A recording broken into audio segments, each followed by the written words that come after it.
हाँ बिल्कुल बिल्कुल, ये जा सकते हैं। एड्रिनल ओवर एक्टिविटी के कारण ये होता है। एड्रिनल ओवर एक्टिविटी किसे कहते हैं? आपके शरीर में बार बार खतरा डालेंगे तो इमरजेंसी स्विच ऑन हो जाता है। इमरजेंसी स्विच ऑन होने को क्या कहते हैं? एड्रिनल ओवर एक्टिविटी और एड्रिनल फटीग। तो अगर आपकी बॉडी का टॉलरेंस हम बढ़ा दें, झेलने की क्षमता बढ़ा दें चीजों को, तो छोटी छोटी चीजों में स्विच ऑन नहीं होगा इमरजेंसी, तो एड्रिनल फटीग नहीं होगा, तो एंजाइटी और पाल्पिटेशन नहीं होगा। तो हमारे पास में केसेस आते हैं, मगर इसमें थोड़ा टाइम लगता है। आप 1 साल का टारगेट रखो, प्रैक्टिस करना शुरू करो, 1 साल तक रेगुलर प्रैक्टिस करो, देखो एंजाइटी और पाल्पिटेशन ऐसे गायब हो जाएगा जैसे गधे के सिर से सींग। बहुत केसेस है हमारे पास में ऐसे। ओ, ओवर थिंकिंग के कारण टेनाइटिस, टेनाइटिस नहीं आता। पहली बात, ये दोनों को पृथक करो, अलग अलग करो। ओवर थिंकिंग के कारण टेनाइटिस नहीं आता।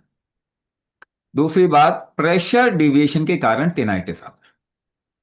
तो ये हो सकता है कि ओवर थिंकिंग के कारण एड्रिनल ओवर एक्टिविटी हो रही है और उसके कारण नर्व पे इंपैक्ट आ रहा है। इसका कोई डायरेक्ट रिलेशन जैसा नहीं है। दूसरी बात, आपके कान के अंदर एक कॉक्लिया, एक ऑर्गन होता है, उसके अंदर प्रेशर बनता, फ्लूइड होता है। वो प्रेशर अगर ठीक नहीं है तो आपको टेनाइटिस होगा। प्रेशर ठीक करने का नियम कुंभक है। कुंभक को करने से कई लोगों के टेनाइटिस चले गए हैं।